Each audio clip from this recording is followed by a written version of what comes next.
evento aqui de exames de imagem em reumatologia pediátrica, exemplos da prática, de experiências da vida prática, com a professora Clarissa Canella, que eu agradeço muito dela ter aceito o convite. Estão todos me ouvindo? Está ouvindo, Clarissa? Está ouvindo, pessoal? Sim. Agradeço muito. A Clarice é professora adjunta de radiologia da Universidade Federal Fluminense, aqui no Rio de Janeiro, em Niterói, e médica radiologista das clínicas CDPI e Alta Excelência Diagnóstica. É nossa consultora, né, do Departamento Científico de Reumatologia Pediátrica da SOPERJ. A gente também agradece o apoio da SOPERJ. E o nosso moderador de hoje vai ser o Dr. Leonardo Campos, que é reumatologista pediátrico também da Universidade Federal Fluminense, professor de pediatria da Universidade Estácio de Sá e médico do Hematologistas Associados, que vai ser o nosso moderador. Tá? Ele vai explicar como é que vai ser o processo, a aula vai ficar gravada, depois disponibilizada no site da SOPERJ. Depois eu passo o link para as pessoas, para vocês irem compartilhando. Quem, infelizmente, não puder estar aqui hoje, muito obrigada novamente por ter aceito o convite, Clarissa. Clarissa arrasa. Muito obrigada. Obrigada a presença de todos aí, pediatras, radiologistas de outros estados, reumatoped de outros estados. Muito obrigada. Vou passar a palavra para o Léo. Boa noite, pessoal. Obrigado, Clarissa, mais uma vez. Para ficar bem prático, o que a gente vai combinar? Deixar todas as perguntas e dúvidas no chat e assim que a apresentação terminar, a gente faz uma pausa para discussão, tudo bem? A gente só vai pedir para vocês deixarem os microfones e vídeos desligados e aí no final a gente volta para conversar. Obrigado, Clarissa. Agora é contigo. Vamos lá, então. Pessoal, obrigada pelo convite. Um prazer enorme, tá? Estar aqui com vocês hoje. Estou aqui já compartilhando a minha tela. Vocês estão vendo a tela inteira? Me sinaliza só. Tudo certinho. Tela inteira, né? Setinha aparecendo também, que a setinha é importante nas imagens. Tá, show, perfeito. Então, tá ok. Então, hoje a gente vai... só antes de começar, ontem eu dei uma aula e eu tenho 2 redes de internet aqui em casa, tá? Mas as 2 estavam ruins, então caiu no meio. Se por um acaso eu sumir, eu tô voltando com outra rede. Me esperem, tá bom? Mas se Deus quiser, hoje vai dar tudo certo. Então, vamos lá. A gente vai conversar um pouquinho sobre os exames de imagem, as indicações, principalmente, né, na reumatologia pediátrica, tá? Então, assim, eu tentei deixar um pouco mais de tempo, gastar um pouco mais de tempo nos casos clínicos para tornar um pouco mais... mais prática, né, a apresentação, mas eu preciso falar um pouquinho dessa parte teórica de como é que funcionam esses métodos que são os que a gente mais utiliza, quais são as contraindicações, né, quando utilizar, quando pedir, tá? Então vou precisar falar sobre isso aqui, vou tentar ser bem rápida e depois a gente vai discutir um pouco mais esses casos clínicos e encerrar com umas considerações finais. Então, começando com uma radiografia convencional, esse aparelho todos vocês conhecem, aqui a gente tem a ampola de raio-x, a ampola de raio-x ela tem dois polos, né, 2 extremidades, um catodo e um anodo. O que vai acontecer aqui é que o catodo ele vai mandar elétrons aqui contra o anodo, esses elétrons eles são freados, tá? E nessa freagem eles liberam uma energia que é o raio-x. O raio-x vai atravessar o nosso paciente, vai impregnar ali, ó, no nosso book, no filme, tá?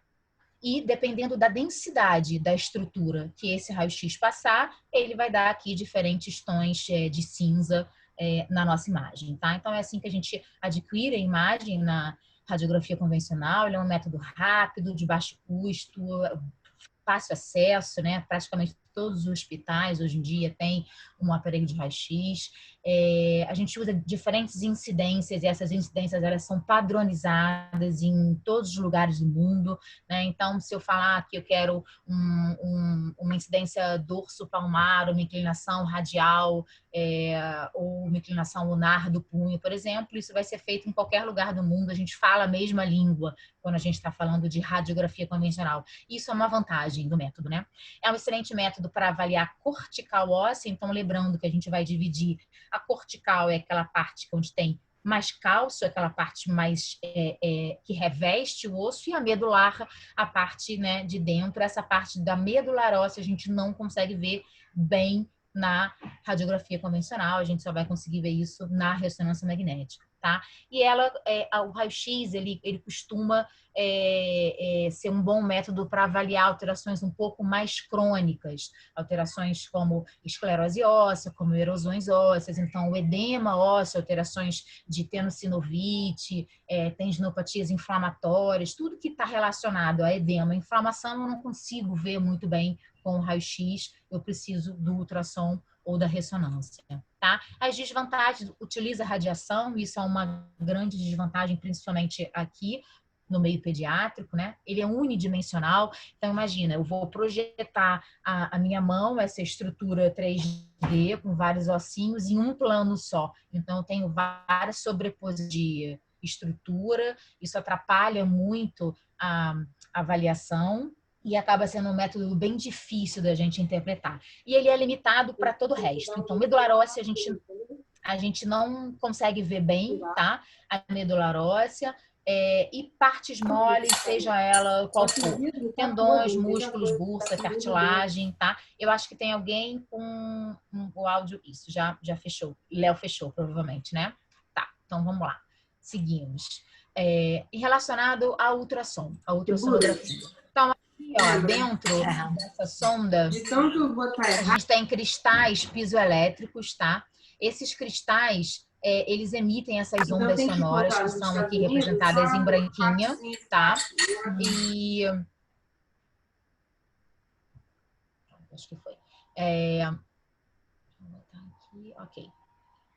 E essas ondas sonoras, né, essas que estão aqui representadas em branco, elas vão atravessar os tecidos, tá? E elas são refletidas. De acordo com a densidade do tecido, elas são refletidas em diferentes velocidades, tá? Então, por exemplo, no subcutâneo, ela é refletida numa velocidade que vai dar esse tom de cinza. No músculo, ela é refletida numa outra velocidade x, que vai dar esse aspecto e esse tom de cinza. E na cortical óssea, ela é refletida completamente e o som não passa daqui da cortical, tá? Então, aqui a gente já tem um conceito importante, que é o quê? Na verdade, qualquer estrutura que a gente queira avaliar com ultrassom, ela não pode estar protegida por uma peça óssea. Ela tem que estar acima do osso. Então, entre o meu transdutor e o que eu estou querendo estudar, não pode ter osso. Se tiver osso, vai refletir, o som não vai passar e eu não vou conseguir chegar naquela estrutura, tá? Então, essa é a base para o raciocínio de qual método escolher, dependendo do que a gente está suspeitando e da anatomia daquela região. Então, é um método rápido, baixo custo, não utiliza radiação, isso é excelente, principalmente aqui na pediatria. É agradável para o paciente, né? Então, não é doloroso, não tem problema de fobia ficar ali dentro do aparelho. E ele é um excelente método para avaliar isso aqui, ó. Eu chamei de partes moles superficiais. São qualquer parte mole, geralmente músculos e tendões, alguns ligamentos também, que não estão protegidos por nenhuma peça óssea. Então, entre o músculo, o tendão e o ligamento que eu estou querendo estudar e a minha sonda do meu ultrassom, eu tenho partes moles superficiais e eu não tenho osso ali no meio, tá? Permite o acesso à vascularização de algumas estruturas através do Power Doppler, principalmente da sinóvia, sendo muito importante, por exemplo, na IJ, tá? E isso aqui também acaba dando para a gente a possibilidade de ver alterações crônicas quando estão relacionadas à cortical óssea, que é o que a gente consegue ver no ultrassom, e agudas também relacionadas a edema, inflamação, principalmente quando a gente usa essa estratégia aqui, esse método que é o Power Doppler. Desvantagens: operador dependente, tá? Ele requer um radiologista especializado no sistema músculo-esquelético, então isso acaba tornando o método um pouquinho de mais difícil acesso, tá? Ultrassom músculo-esquelético, quando a gente está na residência, realmente é o último ultrassom que a gente vai, ultrassom tireoide, ultrassom transvaginal, ultrassom de abdômen, pelve, são anatomias que a gente está mais acostumado, né, que a gente deu na faculdade, então os residentes ficam mais à vontade de fazerem esse tipo de exame. O músculo acaba sendo a última fase do ultrassom ali onde eles passam, nem todos têm ultrassom de músculo esquelético na residência, então acaba que a gente realmente falta gente, né, que faça esse tipo de exame, tornando o método de difícil acesso. E é um método limitado, como eu falei, para avaliação óssea da medular óssea, né, e partes moles profundas, né, que eu chamei de são as partes moles cobertas por uma estrutura óssea. E a ressonância, como é que a ressonância funciona, quais são as indicações dela. Então, eu botei aqui, eu tentei, na verdade, tornar bem simples esse funcionamento da ressonância. Ele é muito mais complexo que isso, tá? Mas não vou entrar nesses detalhes. Eu só queria, assim, que vocês entendessem de onde vem a imagem da ressonância, né? É o quê? Várias pessoas, às vezes, me ligam, mas tem radiação? Mas o campo magnético emite depois? Pode fazer? Como é que é? Criança não pode porque tem campo magnético? Então, assim, é por isso que eu quis trazer aqui esse funcionamento do aparelho para esclarecer essas dúvidas, tá? Então, a ressonância magnética, ela é como um ímã gigante, tá? E o que ela vai utilizar no nosso corpo para atrair, né, esse ímã é um próton de hidrogênio, tá? Esse daqui eu ilustrei um próton de hidrogênio no estado natural dele. Aqui a gente tem o núcleo, aqui a eletrosfera e os elétrons rodando aqui aleatoriamente ao redor desse núcleo. Quando eu pego esse meu pacientezinho e eu coloco ele dentro do meu aparelho, lá da minha ressonância, dentro do campo magnético, eu dou o pulso, que eu chamo, tá, da ressonância, eu vou alinhar todos esses elétrons no mesmo eixo do meu campo magnético. Quando acontece que eu, né, entre aspas, desligo esse pulso, o que vai acontecer? Esses elétrons que estavam aqui enfileirados na direção do meu campo magnético, eles tendem a voltar para o estado natural dele, tá? Para o estado de equilíbrio deles. E quando eles fazem essa mudança de camada de eletrosfera, quando eles voltam para esse estado de equilíbrio, eles liberam energia. E essa energia, ela é captada pela minha bobina do aparelho, que é aquela estrutura que fica ali em volta do pescoço, por exemplo, ou em volta do tórax, em volta da barriga, e a minha bobina transforma isso em imagem, em diferentes tons de cinza, tá?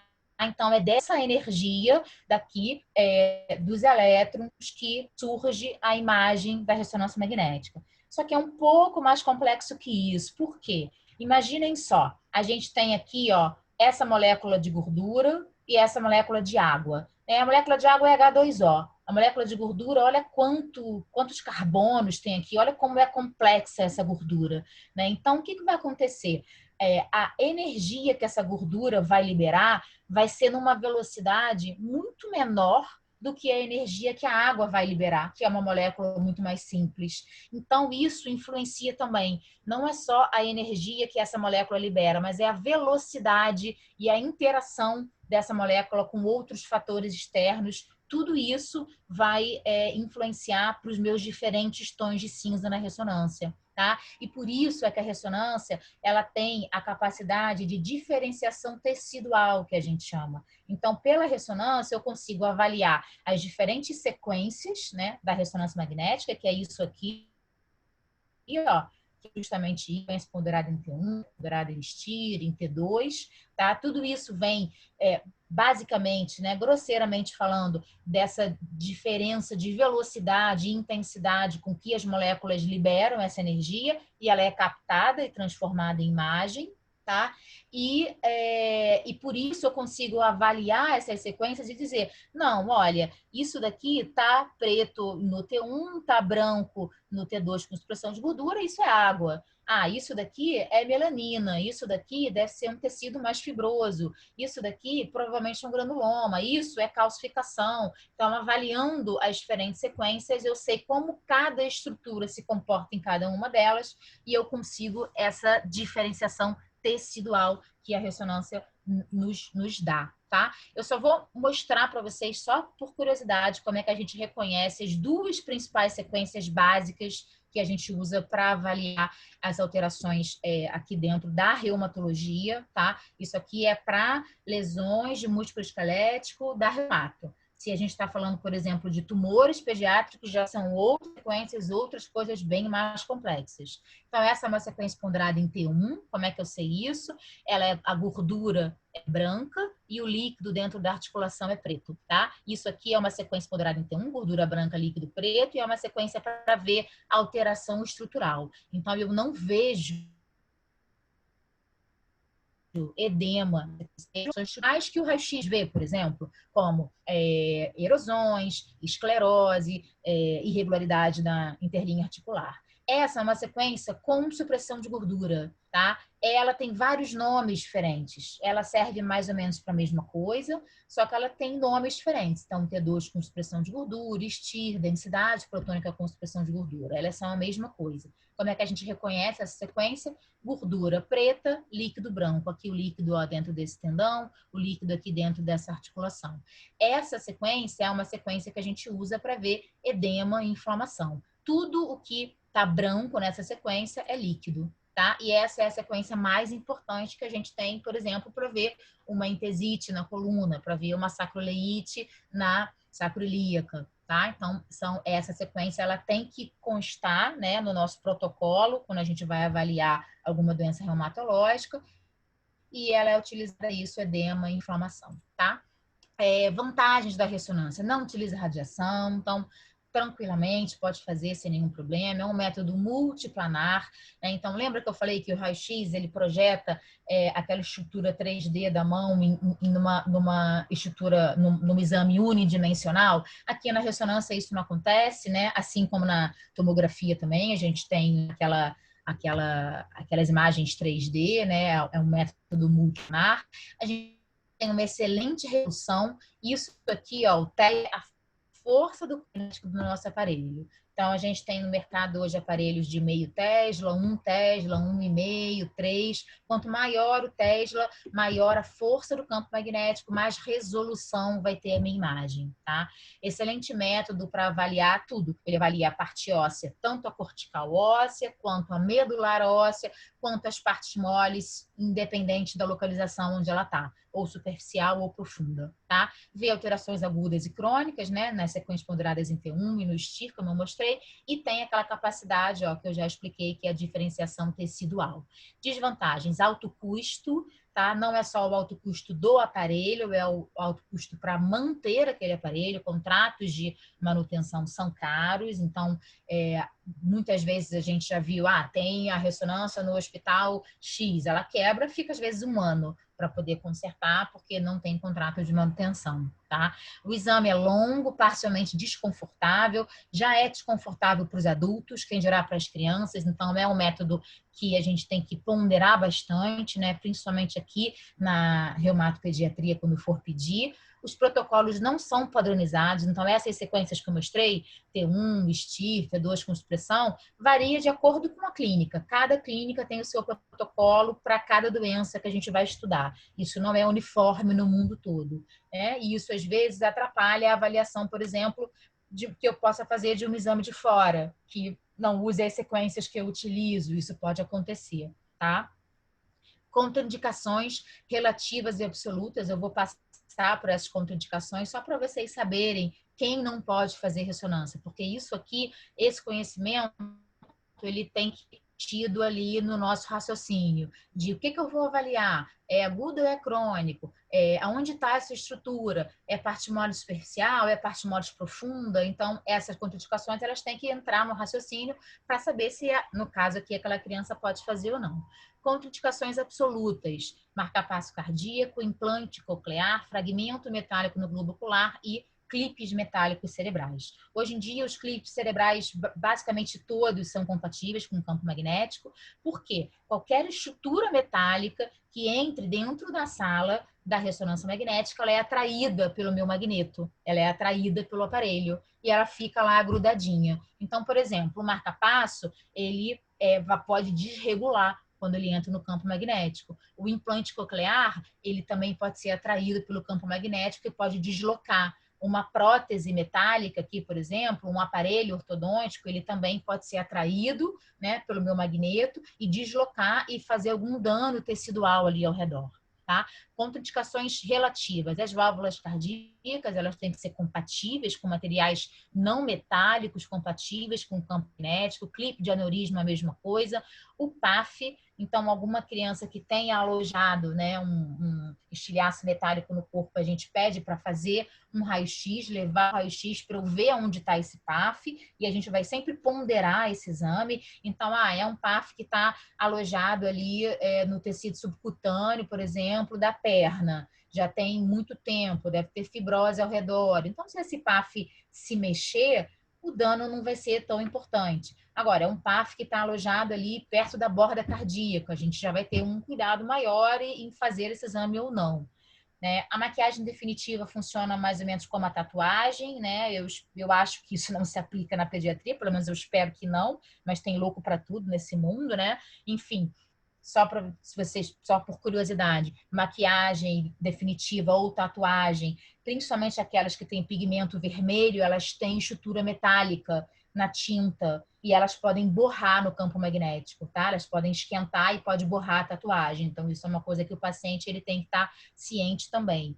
Prótese metálica, próteses ortopédicas, por exemplo. Essas próteses, elas podem entrar no campo magnético após 6 meses de cirurgia. Então, se você tem alguma criança com uma prótese metálica que tem que fazer RM, não tem outra solução para ela, tem que ter 6 meses de cirurgia dessa prótese. Aparelho ortodôntico, os móveis a gente retira antes de fazer o exame, os fixos não tem como a gente retirar, ele não vai se mexer no campo magnético porque ele está fixo, tá? Só que ele pode, às vezes, dar um artefato na imagem, por exemplo, se for uma coluna cervical ou se for um pescoço, um crânio, às vezes a gente não consegue fazer o exame. Tá? Gestação não entra no caso aqui, e a claustrofobia. Né? A claustrofobia para o adulto e principalmente para a criança também. A criança, às vezes, ela nem é fóbica, mas ela tem medo, né? Medo do que vai acontecer, medo do desconhecido daquele exame. Então, assim, dá para a gente entender por que a pessoa tem claustrofobia, né? Como é que essa é a bobina de crânio, e aí essa entra aqui dentro dele. Então, eu, por exemplo, não faço, tá? Ressonância. Eu acabo, eu tento outra forma, tá, pessoal? Então, assim, a fobia é realmente uma limitação muito importante que a gente tem na nossa prática diária. A gente tem algumas alternativas, como a ressonância de extremidade, a ressonância de campo aberto, e essa aqui é um campo fechado, que a gente chama, o tubo é fechado, né?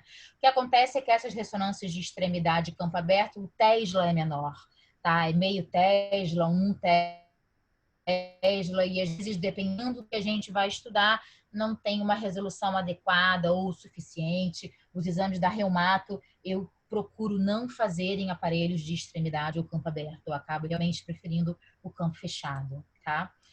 Outras alternativas, né, que às vezes dão certo, às vezes não, principalmente ali, ó, para as crianças que vão entrar no submarino, ou ali o céu estrelado, enfim. Às vezes pode dar certo. Aquela criança que não é fóbica, que tem só medo, às vezes dá para enrolar numa situação dessa, tá? Qual é o nosso protocolo? Nosso protocolo é, teoricamente, crianças menores de 6 anos são sedadas para fazer ressonância. Mais de 6 anos dá para a gente fazer, a gente tem uma boa experiência em conseguir terminar esse exame, tá?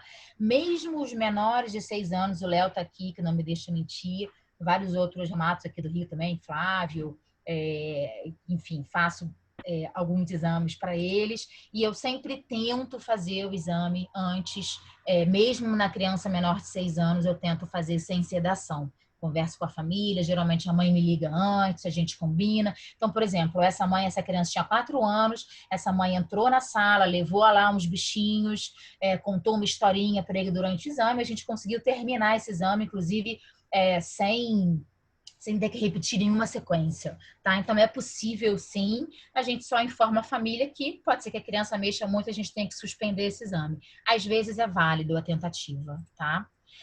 Então, resumindo essa parte aqui dos métodos de imagem e quando pedir e para que pedir? Para a gente poder entrar nos casos clínicos e exercitar isso um pouquinho, tá? Então, vamos lá. É uma alteração aguda ou crônica? Nesse caso, por exemplo, uma criança que tem uma suspeita de um estiramento do ligamento colateral medial. É uma alteração aguda, né? Um estiramento, eu quero ver se esse ligamento está espessado, eu quero ver a alteração inflamatória desse ligamento. Então, uma alteração aguda, não adianta eu pedir raio-x. Eu vou pedir o RM.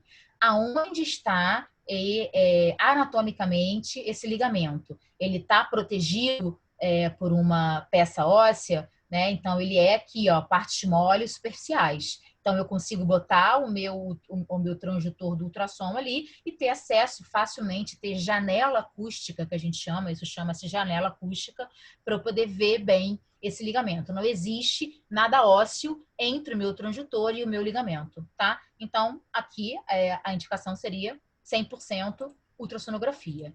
Nesse caso, uma criança que tem gaveta anterior, por exemplo, sinal de instabilidade do cruzado, suspeita de lesão do cruzado, é uma alteração aguda ou crônica? Muito provavelmente aguda, né? Ela teve um trauma recente, então a gente tem que pedir ultrassom RM. Aonde está o ligamento cruzado anterior? Ele está ali dentro da articulação, protegido, ó, pelo meu côndilo femoral medial, côndilo femoral lateral. Não adianta eu botar o meu ultrassom aqui, que eu tenho peça óssea entre a estrutura anatômica que eu estou estudando e o meu transdutor. Então, eu não vou conseguir janela acústica nesse caso, tá? Então, aqui, se eu optar em fazer um exame nessa criança, obrigatoriamente vai ter que ser uma ressonância magnética, tá?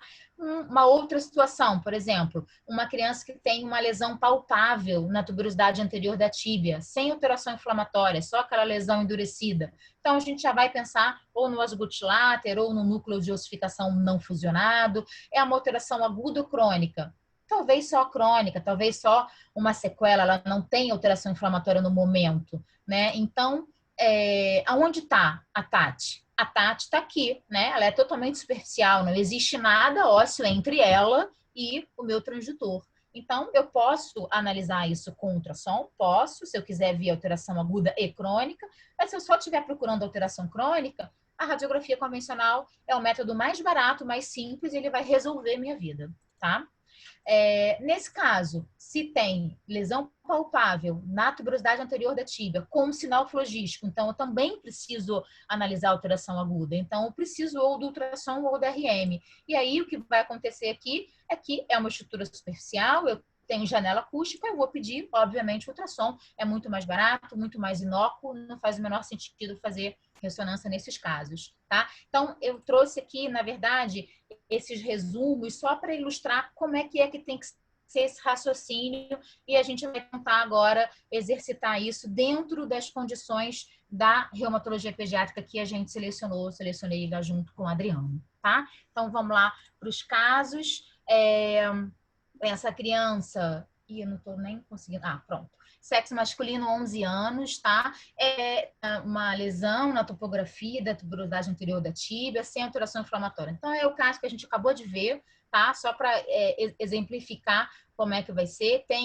Refere atividade física diária. Então, aqui, a gente está procurando alteração aguda ou crônica? Muito provavelmente crônica, não tem alteração inflamatória e está localizado ali o que eu quero estudar na cortical. É a tuberosidade anterior da tíbia, eu tenho janela acústica, tá? Eu posso estudar isso com ultrassom, mas o meu raio-x, ele funciona super bem e ele me dá a resposta que eu quero, né? O que é essa lesão palpável na topografia da tuberosidade anterior da tíbia que não tem alteração inflamatória? Pronto, está aqui a resposta, não preciso mais do que isso. O método mais simples, mais barato, tá? Então, só para a gente analisar essa radiografia, eu vou mostrar a anatomia. Eu vou sempre mostrar primeiro como é que é anatomicamente aquela articulação que eu estou estudando, para depois a gente analisar junto as lesões, tá? Então, esse aqui é um joelho normal de um paciente que já tem até física fechada, é uma adolescente. Então, densidade óssea, ela tem que ser dessa densidade, tá? É assim que é uma densidade óssea normal. A gente vai sempre avaliar a integridade cortical, ó. Então, essa linhazinha branquinha ao redor do osso, eu vou sempre margear todo esse osso aqui para ver se não tem ruptura dessa cortical, ou espessamento dessa cortical, ou irregularidade, ou formação óssea de periostite aqui, por exemplo, tá? Eu vou olhar sempre a interlinha articular, nesse caso, a tíbio, a fêmoro-tibial e a patelo-femoral, né? Então, ela tem que ser sempre regular, simétrica, sem redução do espaço, tá? E eu posso olhar também aqui as partes moles, ter uma dica, né? Se tem aqui, por exemplo, essas partes moles posteriores, essa parte moles aqui pré-femoral, tá? Essas partes moles do recesso suprapatelar, da gordura de Hoff. Eu posso ter uma dica, por exemplo, se tem um derrame articular, se tem um abaulamento dessas linhas de gordura. Apesar de não ser um método para partes moles, eu tenho uma dica do que pode estar acontecendo aqui, tá? E aí, olha lá o nosso caso, então, deu para a gente ver, né, a diferença bem grande dessa tuberosidade anterior da tíbia para anterior ali que a gente viu. Então, tem essa área, né, desse espessamento das partes moles, ó, que está um pouquinho mais abaulado, mais denso, tem essa irregularidade com essa fragmentação da tuberosidade anterior da tíbia, junto ali à inserção do nosso tendão patelar que está aqui, tá? E isso é classicamente um osgutláter.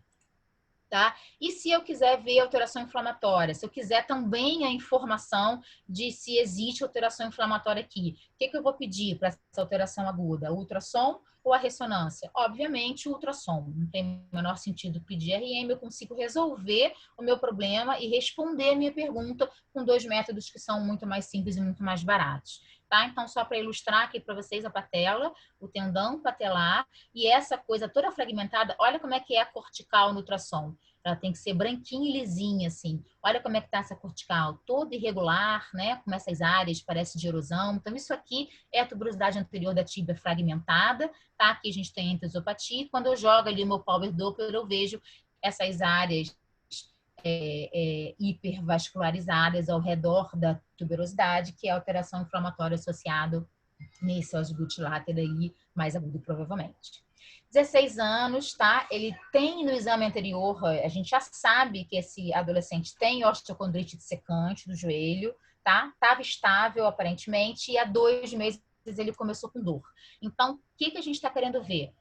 Alteração aguda, né? Ele tem uma osteocondrite que já estava ali teoricamente resolvida e ele começou com dor há 2 meses, então eu quero ver como é que está esse fragmento. Se esse fragmento osteocondral, se ele está reduzido, se ele desprendeu, se ele tem edema ao redor, né? Eu preciso olhar para ele e ver alterações agudas. Então, eu vou pedir ou ultrassom ou RM. Aonde está? Aonde fica geralmente o local da osteocondrite dissecante? No côndilo femoral medial, na porção medial do côndilo femoral medial, tá? Então, é um lugar que eu não tenho janela acústica. Está protegido por peça óssea, eu preciso de ultrassonografia, de ressonância magnética, tá? Então, tá aqui a ressonância magnética. Como eu falei, vamos primeiro olhar sempre a anatomia para depois ver o exame alterado, né? Então, aqui, o que eu vejo? Essa intensidade sinal normal da medular óssea, tá? Ela é cinza aqui, nessa sequência, que é uma sequência ponderada em densidade protônica com supressão de gordura. Aqui, ó, gordura preta e líquido branco dentro da articulação, ó, líquido branco aqui, tá? Líquido branco dentro do vaso. Então, é uma intensidade sinal normal, é esse cinza, tá? Aqui, por exemplo, já não tá normal, ó. A gente tem essas areazinhas de lesão osteocondral, que tem mais edema aqui na patela, mas isso aqui é o normal, onde está o asterisco. A cortical, tá? Que é a parte onde tem cálcio, né, do osso, ela vai ser sempre preta em todas as sequências, ó. E é mais ou menos o análogo da cortical que a gente vê no raio-x. Eu vou sempre acompanhar ela pretinha, vejo se ela não tem espessamento, se ela não tem irregularidade, se ela não tem solução de continuidade aqui. Então, eu vou acompanhar a peça óssea toda, né? E vejo essa cortical hipointensa. A interlinha articular aqui, nesse caso, eu tenho os meniscos, que tem esse aspecto, são triangulares e mais hipointensos, tá? E os tendões, eles têm esse aspecto. Eles geralmente são pretos, hipointensos, tá? E não tem líquido ao redor deles, não tem edema ao redor deles. Quando tem, é um processo inflamatório, uma tenossinovite, ok? Então, vamos lá para o nosso caso. Olha só, quando a gente olha, a intensidade sinal normal é essa, e aqui eu vejo que tem uma intensidade sinal normal alterada, né? Que já tem uma área de sinal, uma área mais branquinha.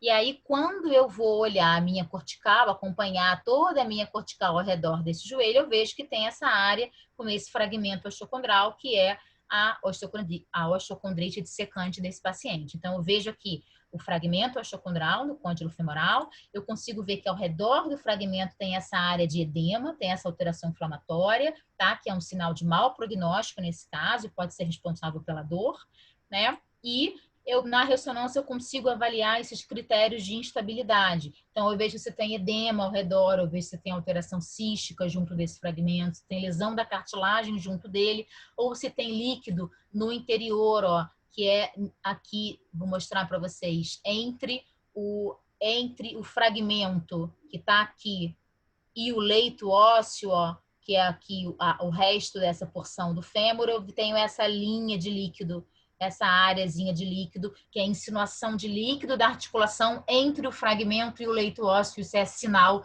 de instabilidade também, mais um motivo para a gente analisar esses casos com ressonância magnética, tá? Que é o que dá essa informação para a gente. No ultrassom, eu não teria janela acústica para chegar até lá. Masculino, 12 anos, tem uma dor de forte intensidade no joelho, febre alta, tá? 6 dias, aumento das provas inflamatórias. Então, essa dor de forte intensidade no joelho, essa febre alta, a gente provavelmente, clinicamente aqui, vai pensar numa alteração infecciosa ou numa IJ, talvez, né? E aí, então, é alteração aguda, né? Se for uma IJ, eu estou querendo ver ali se tem sinovite, se for alteração infecciosa, artrite séptica, osteomielite. Então, preciso de ultrassom ou DRM para isso, tá? E depende da minha suspeita diagnóstica para eu escolher o que eu vou pedir. Então, por exemplo, se eu acho que esse caso está mais sugestivo clinicamente de uma IJ, eu posso abordar esse caso com ultrassom, por exemplo. Tá? Se eu acho, de repente, que essa criança tem febre alta, 6 dias e é uma alteração mais para alteração infecciosa, eu posso até, sim, também abordar isso com ultrassom. De repente, eu tenho a sorte de ter um abscesso de partes moles ou uma coleção superosteal junto da cortical ali, que eu vou ter janela acústica, mas a 6 dias, a menos de uma semana, a chance de eu ter esse abscesso, né, essa osteomielite dentro do osso, extravasando, dando reação periosteal, fazendo coleção superosteal, ela já é muito menor, né? Então, acaba que a gente sim pode talvez começar essa abordagem com raio-x e ultrassom e evoluir para RM se for necessário. Nesse caso aqui, foi feita uma ressonância, tá? E aí, olha como vou aqui mostrar para vocês, esse edema. Então, olha a intensidade sinal normal, é essa aqui, ó. Essa intensidade sinal normal da medular óssea, aqui eu vejo que está tudo branco, né? Então, tem bastante edema metaepifisário. E eu tenho essa área, ó, que é uma área de coleção, bem aqui na linha fisária, uma imagem ovalada. Aqui tem um realce para o gadolínio, tá? Que é a parede do abscesso, e o meiozinho dele não realça, é um centro necrótico. Então, é uma imagem bem clássica e característica de um abscesso. Notem o quê? Que essa evolução a 6 dias, se eu peço um ultrassom para avaliar essa alteração inflamatória, eu não vou ver nada, né? Porque o ultrassom, vou botar minha sonda aqui, se eu não tiver um espessamento dessa cortical, ou se esse abscesso não começar a drenar para cá, levantar esse periósteo, fazer uma coleção superosteal, eu não consigo ver isso com ultrassom. Então, nesse caso aqui, um caso mais de uma clínica mais recente, talvez, de suspeita de osteomielite, talvez o indicado seja realmente começar pela RM, tá? Aí eu até botei isso aqui depois, né? O ultrassom, o raio-x, até porque é difícil a gente ter esse recurso num hospital público. Então, a gente pode sim fazer essa dobradinha, raio-x, ultrassom, tá? Lembrando que para ter alteração óssea após uma semana, tá? E mesmo assim, se você for olhar essa alteração óssea que tem aqui, ela tem inúmeros diagnósticos diferenciais. O raio-x isoladamente, ele não vai fechar diagnóstico nesse caso. Agora, Uma evolução um pouquinho mais avançada, tipo essas 6 semanas, olha como é que eu já tenho levantamento desse periósteo, olha como eu provavelmente devo ter aqui embaixo coleção infecciosa, levantando esse periósteo. Então, se eu botar o meu ultrassom aqui, provavelmente eu vou ver essa coleção superosteal. E se eu tiver ainda artrite séptica, aí fica mais fácil ainda. Ou ter a sorte, por exemplo, de ter um abscesso de partes moles, caracterizar isso no ultrassom, também é um exame que vai me ajudar bastante. Só para ver evolução, 12 semanas, a gente acaba às vezes tendo o sequestro ósseo ali ou o abscesso de Brody, numa fase mais crônica, tá?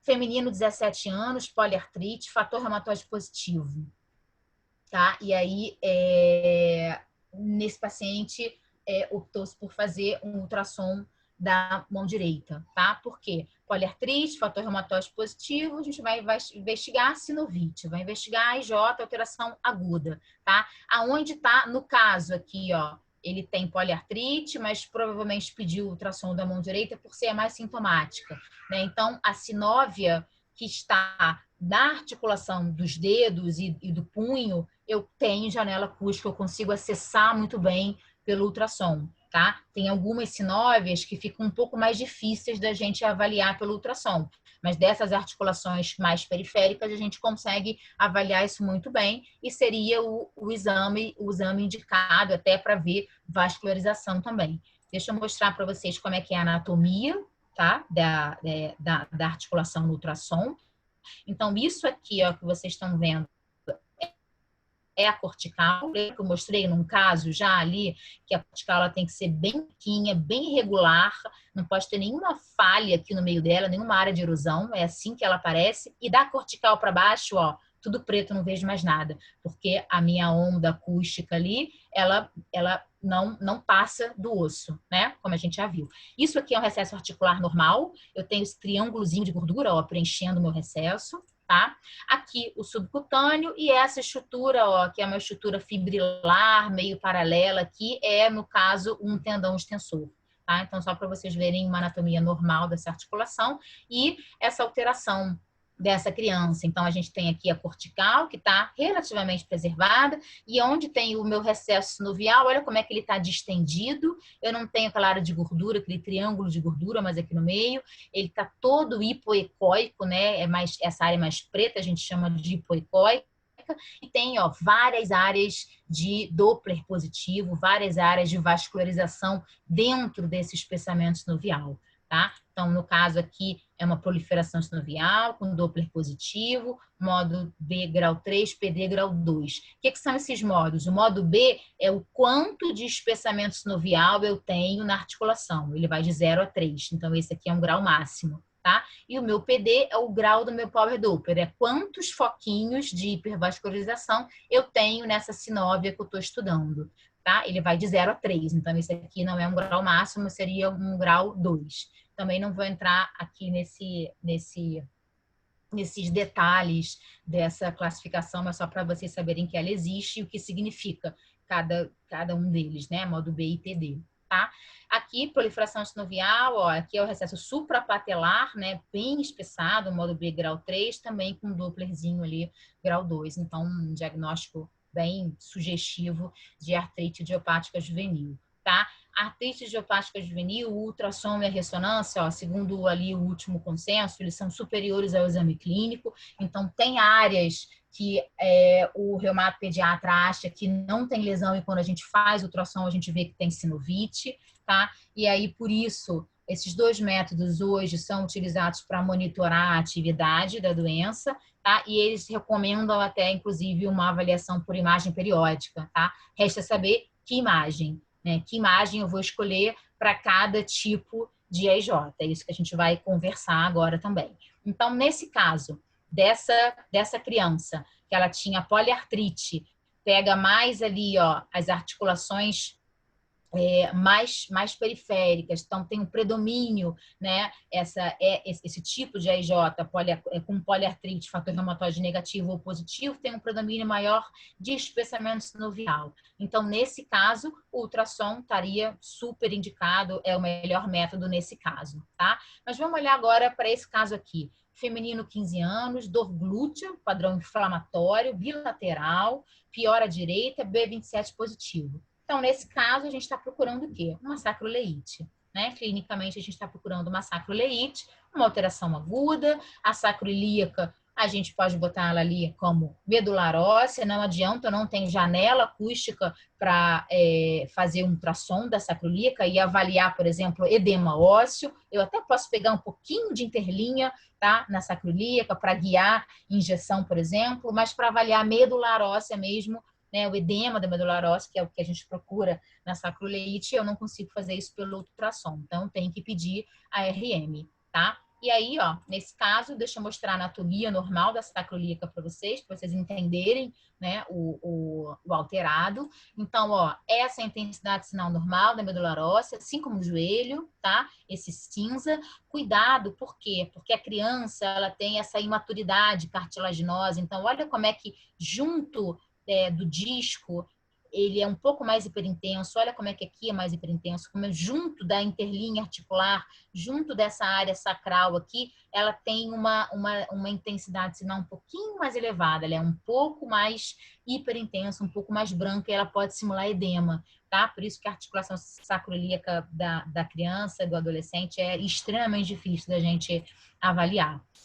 A interlinha articular, você vê que ela não é a da sacroilíaca, especificamente, ela não é totalmente simétrica, né? Ela é uma interlinha articular que ela é toda meio retalhada, então a porção anterior dela é um pouco mais fina, quando ela vai indo para a porção posterior, é a porção ligamentar, ela se torna um pouco mais espessa. Esse daqui é um corte transicional, tá entre a anterior e a posterior, então eu começo a ver aqui, ó, vários ligamentos dessa porção posterior, e essa interlinha acaba aumentando e ficando não tão simétrica como aquele joelho que a gente viu, por exemplo. Tá?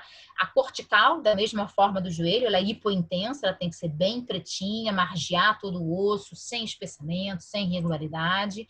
Tá? E a musculatura, ó, essa aqui é uma intensidade sinal de um músculo nessa sequência. Tá? Então, a gente olha para essa sacroilíaca, intensidade sinal normal aqui, e quando eu vejo aqui, ó, nessa superfície subcondral, eu tenho edema, né, bastante edema nessa superfície subcondral, bastante edema também, essas áreas hiperintensas. Olha a interlinha articular, lembra que a cortical tem que ser assim, pretinha, fininha? Olha essa cortical, como ela tá meio apagada, tá toda irregular, né, ó, ela faz umas curvinhas, isso aqui é erosão óssea. Tá? Então, tem o edema ósseo subcondral ali da face ilíaca, que é indicativo de sacroleite, as erosões ósseas ali da face ilíaca da articulação, é uma artrite idiopática juvenil. E aí, como é que a gente vai avaliar esses casos? Então, esse talvez seja um tipo ERA, né, da IJ, tá? E se a gente tem esse subtipo, né, de AIJ que acomete um eixo mais axial, então o acometimento, a clínica dessa criança, ela é mais sacroilíaca e colunas, eu acho ok a gente fazer a ressonância, né? Então, se tem um predomínio axial, a ressonância tá bem baseada. Agora, se é uma criança que tem o tipo ERA da IJ e ela comete mãos, punhos, tem várias ênteses ao longo do corpo todo acometido, a doença ela é muito mais periférica do que axial, aí a gente também vai precisar avaliar isso com RM ou com ultrassom. Então, ou eu faço múltiplos ultrassons nessa criança, tá? Ou eu tenho a minha outra possibilidade, que é a ressonância magnética de corpo inteiro, que é super indicada nesses casos de pacientes de crianças, né, com ERA, um acometimento com predomínio mais periférico, mais entesítico, tá? E é justamente esse caso que a gente vai ver agora. Então, sexo feminino, se eu não me engano, essa menina tinha 13 anos, isso, 13 anos, tem dor lombar inflamatória à esquerda, então uma suspeita de sacroleite ou entesite lombar, dor à palpação dos trocânteres femorais e dos calcâneos há 5 meses, tá? Então, o que é que a gente vai estar procurando? A IJ, alteração aguda, medular óssea, né? Então, eu até consigo avaliar a êntese com ultrassom, é um pouco mais difícil, a ressonância ela é um pouco mais específica, tá? Para isso, quando eu tenho edema ósseo puro, né? Mas, nesse caso, se você quisesse fazer uma ressonância para avaliar todos os sítios de dor dessa criança, olha a quantidade de ressonância que ela tem que fazer. Pelo menos 4 aqui, né? Os 2 quadris, o tornozelo e a sacroiliaca, né? Então, ó, só para a gente ver as alterações, aqui tem bastante edema nessa sacroiliaca. Olha aqui, ó, esse é um hipersinal normal, tá? Dessa imaturidade dessa imaturidade cartilaginosa que eu falei para vocês. Esse é um sinal aumentado, é uma sacroileite. E eu tenho também, ó, várias áreas de entesite aqui no trocânter, aqui nesse trocânter, aqui, ó, nesse trocânter, outra área de sacroileite ali, aqui, ó, essa área, essa entesite do Aquiles, da origem da fáscia plantar, né? Então, é uma doença de um predomínio entesítico, uma artrite idiopática juvenil, e nesse caso, né, como eu falei, o acometimento de múltiplas ênteses, de várias articulações no tempo, um subtipo com acometimento um pouco mais periférico. Nesse caso, eu acho que estaria indicado a ressonância magnética de corpo inteiro, tá? Eu não vou ter tempo aqui para falar para vocês sobre o aspecto físico, tudo sobre a RM de corpo inteiro. Se vocês quiserem, a gente combina um outro dia para falar só de corpo inteiro. Eu trouxe aqui para vocês só para vocês verem como é que fica esse exame, né? Então, aqui, ó, o corpo inteiro, e eu vejo, ó, várias áreas ao mesmo tempo. Então, aqui eu consegui ver esse edema das metáfises, um edema aqui embaixo, ó, dos tornozelos, o grande trocânter, a sacroileite, consigo avaliar a coluna também, principalmente aqui nesse plano sastal, tá? Esse é um artigo que fala de ressonância de corpo inteiro em pacientes pediátricos, e a gente vê, ó, que a principal indicação, 41% dos casos desse trabalho, foi a IJ tipo ERA, com achados mais relacionados a entesites periféricas, tá? Em segundo lugar, o CRMO, e em terceiro lugar, as miopatias inflamatórias. São as 3 grandes indicações no grupo pediátrico para a ressonância magnética de corpo todo. Então, vamos ver esse caso, 14 anos, tem uma dor recorrente no pé direito, nos joelhos há meses, laboratório sempre normal, é aquela criança que já faz imagens de osteomielite, de antibiótico inúmeras vezes, e essa osteomielite sempre volta. E aí, nesse caso aqui, para ajudar, ó, ainda tem uma pustulose plantar. Então, aqui a gente está procurando, muito provavelmente, a CRMO, que seria o equivalente da SAFO no adulto, né? Então, olha, alteração aguda, porque eu quero ver edema metafisário, tá? E medularose. Então, quando eu falo de CRMO, para eu ter esse diagnóstico através da ressonância, eu preciso de ter múltiplas metáfises ósseas com edema, tá? Então, eu não vou conseguir ver isso com ultrassom, porque nem sempre eu tenho edema de partes mole junto, eu vou ter só o edema ósseo, tá? E eu preciso de múltiplas metáfises. Então, não adianta fazer o exame só do pé, onde tem dor, por exemplo,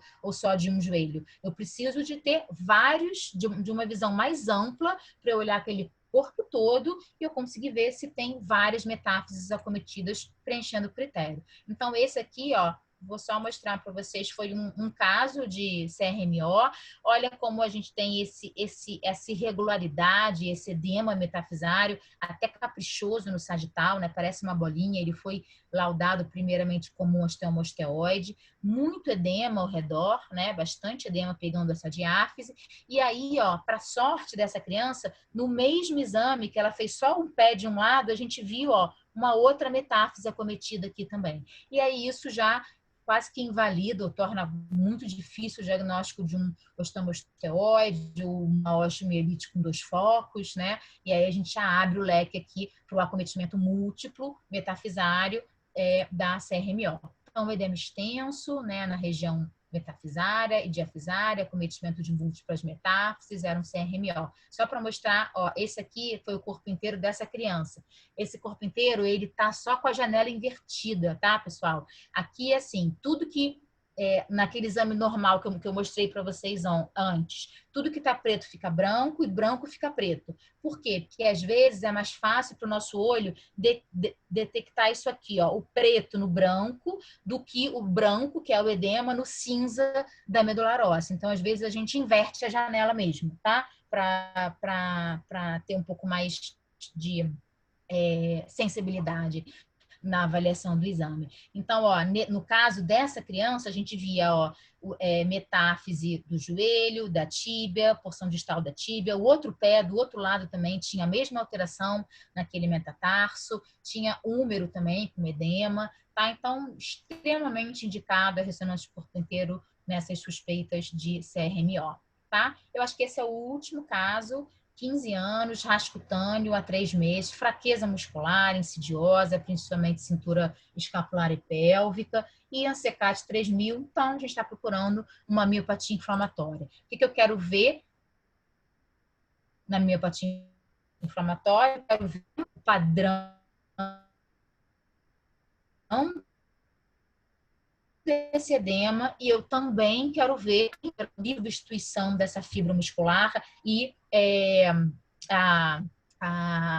o grau de redução volumétrica dessa fibra muscular, tá? E aí ali, quando eu coloco, eu botei, ó, partes moles, tem tanto partes moles superficiais ou profundas, então eu tenho musculatura que está acessível ao ultrassom e eu tenho musculatura que está protegida por peça óssea. O ideal é que eu faça RM. No ultrassom eu até consigo ver um pouco de redução volumétrica, de lipossubstituição, mas o edema no ultrassom, o edema muscular acaba ficando bem difícil, então é indicação realmente fazer RM nesses casos, tá? Deixa eu mostrar como é que é a ressonância normal aqui do músculo para vocês, tecido subcutâneo.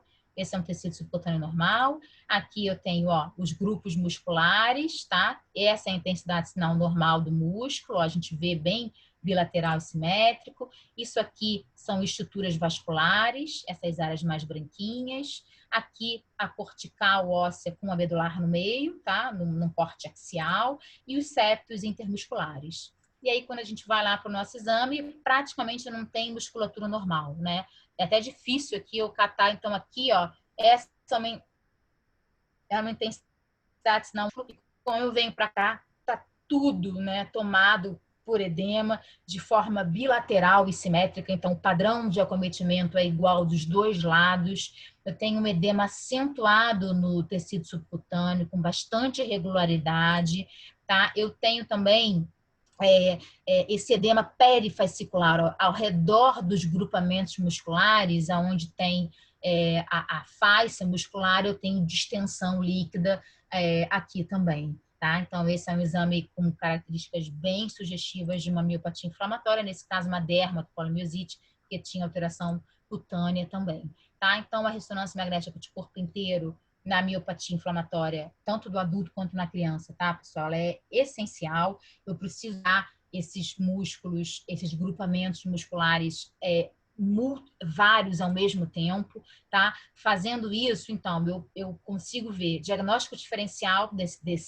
dessa fraqueza muscular, por exemplo. Eu já fiz exame de criança com suspeita de miopatia inflamatória, que era uma displasia diafisária, por exemplo, era um Camurati Engelmann. Então, a gente consegue fazer o diagnóstico diferencial através do método.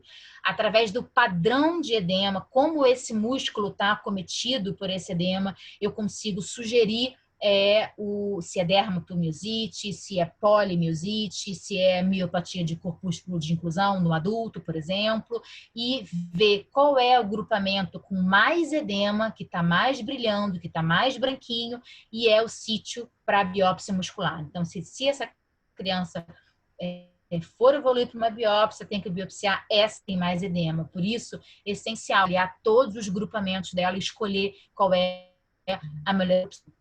Então, como eu falei, eu consigo sugerir o meu diagnóstico através do padrão de acometimento desses grupos musculares e acompanhar essa doença também, quantificando aí o edema e quantificando o quanto evoluiu para atrofia, para lipossubstituição.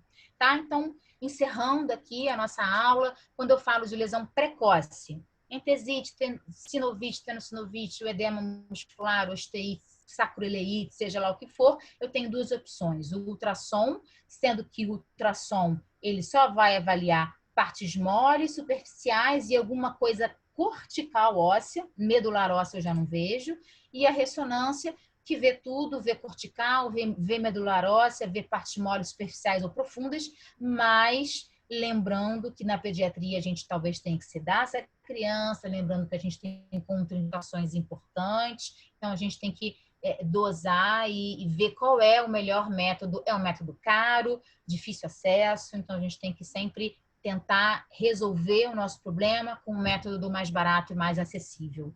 As lesões que são tardias, né, se eu quero avaliar só alterações estruturais, lesões tardias crônicas, como erosão, proliferação óssea, eu posso utilizar só a radiografia convencional. Tá? No caso das osteocondroses, então a dobradinha raio-x ultrassom é excelente, eu vou ver alterações crônicas, estruturais e me dá a possibilidade de ver alguma alteração inflamatória também, se aquela criança tiver essa dúvida no exame clínico.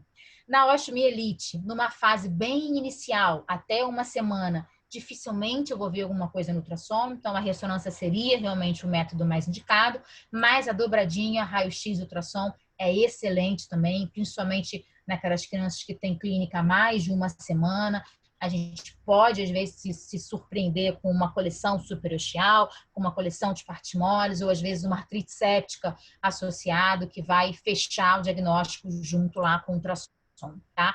Na artrite idiopática juvenil, a forma poliartrítica, que tem fator reumatóide positivo ou negativo, predomínio de sinovite, ultrassom maravilhoso.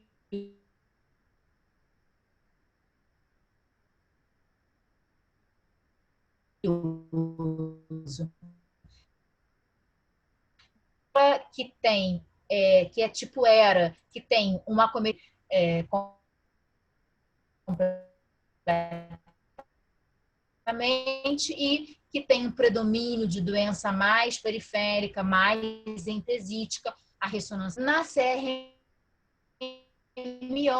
a gente precisa, para o diagnóstico, múltiplas metáfises acometidas,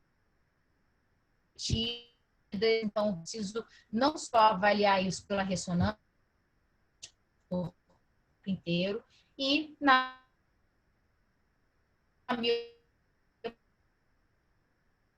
miopatia inflamatória.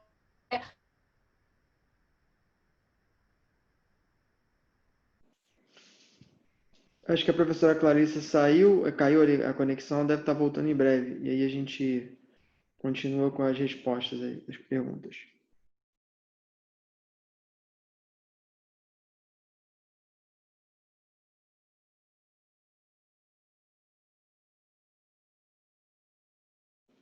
Ela já deve estar voltando. Um minutinho, pessoal.